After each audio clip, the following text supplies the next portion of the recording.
আমাৰ খনামুখ নিবাসী শ্ৰীযুত সঞ্জীৱ দাস আজি 15 বছৰমান 17 বছৰমান হ'ল বেংগলৰতে কৰ্মৰত কৰি খাই আছিলে। তেওঁ দুজন ল'ৰা আছে ঘৰত, সৰু সৰু বাচ্চা আছে দুটা, আৰু ঘৰটো আপোনালোকে দেখিছে অৱস্থা শোচনীয়। তাৰোপৰি ঘৰৰ মুখে আহোঁতে বেংগলোৰৰ পৰা খনামুখ আহি থাকোঁতে ঘৰত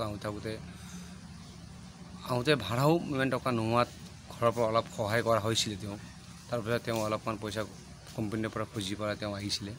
আহি থাকোঁতে উৰিষ্যালৈকে বোলে ঘৰৰ মানুহকেইটাই কণ্টেক্ট, তেওঁৰ ৱাইফ মীনা দাস তেওঁ কণ্টেক্ট কৰিছে সঞ্জীৱ দাসৰ তেওঁৰ হাজবেণ্ডক, তাৰ হাজবেণ্ডক কণ্টেক্ট কৰিছে উৰিষ্যালৈকে। উৰিষ্যাৰ পিছত আকৌ কণ্টেক্ট নাই। পিছত যেতিয়া সেই মোবাইলত কণ্টেক্ট কৰোঁতে গম পাইছে সেই মোবাইলটো কলিকতাৰ হাওৰাৰ বাৰেকাপুৰৰ এখন জেগাত মোবাইলটো পোৱা গৈছে। তেওঁ নিৰুদ্দেশ হৈ আছে। এতিয়া আমিও নাজানো যে মানুহজন আছেনে নাই, যদি আছে কোনটো জেগাত কেনেকুৱা আছে আমি নাজানো, নে তেওঁ কি অৱস্থাত আছে। আমি ওচৰৰ পুলিচ থানাত চাৰিটাত গৈ পেলাই আমি খবৰ কৰিছোঁ।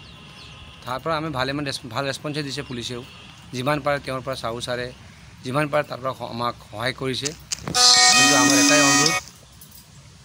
আমাৰ এটাই অনুৰোধ আছে যে আপোনালোকে এই মেছেজটো, আমাৰ ফটোটো শ্বেয়াৰ কৰি দিয়ক, যে যদি কোনো ভালকৈ চিনি পায় কলকাতা বা হাওড়া মানুহ তাৰ লগত শ্বেয়াৰ কৰি দিয়ক, যাতে আমি যিটো মানুহজন সঞ্জীৱ দাস আমি অতি সোনকালে পাওঁ আৰু তেওঁ ঘৰত আমি আনিব পাৰোঁ।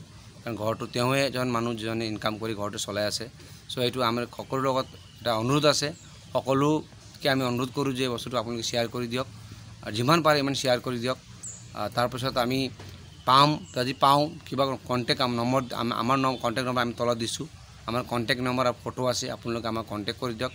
আমি আপোনাৰ এই যোনেও আমাক খবৰ দিয়ে আপোনালোকে সঁচাকৈ এটা মহান কাম বুলিয়ে পৰিগণিত হ'ব। আমি এইটোৱে ক'ব বিচাৰিছোঁ। উৰিষ্যালৈকে আপোনালোকৰ কথা বতৰা হৈ আছিলে, বেংগলোৰত আছিলে। কিমান বছৰ ধৰি তাত আছিলে? বহুত বছৰ হৈছে, 15-16 বছৰমান। 15-16 বছৰ হৈ গ'ল ন। এতিয়া সৰুৰ পৰাই তাতে আছিলে।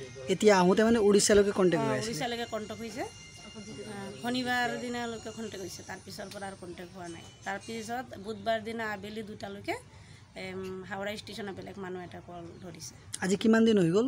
আজি 12 দিন হৈছে। 12 দিন হৈছে ন। নামটো কি আছিলে মানুহজন? সঞ্জীৱ দাস। সঞ্জীৱ দাস। বয়স কিমান আছিলে? 50 আছিলে ন। 50 বছৰ। ঘৰত উপাৰ্জন কৰা তেওঁৱে আছিলে? তেওঁৱে আছিলে, আৰু কোনো নাই। সৰু দুটা ল'ৰা ছোৱালী আছে। মা দেউতা বৃদ্ধ অৱস্থাত মা দুটা আছে। আজি এসপ্তাহ হৈ গ'ল ন? এসপ্তাহ হৈছে, 12 দিন হ'ল। 12 দিন হৈ গ'ল। এনেই এতিয়া বৰ্তমান একো খবৰ নাই মানে? একো খবৰ নাই এতিয়ালৈকে। খবৰ পোৱা নাই, কোনো হেৰি পোৱা নাই কাৰো, মানে ক'ত আছে কি নাই। এনেই পুলিচক জনাইছে? পুলিচক জনাইছে।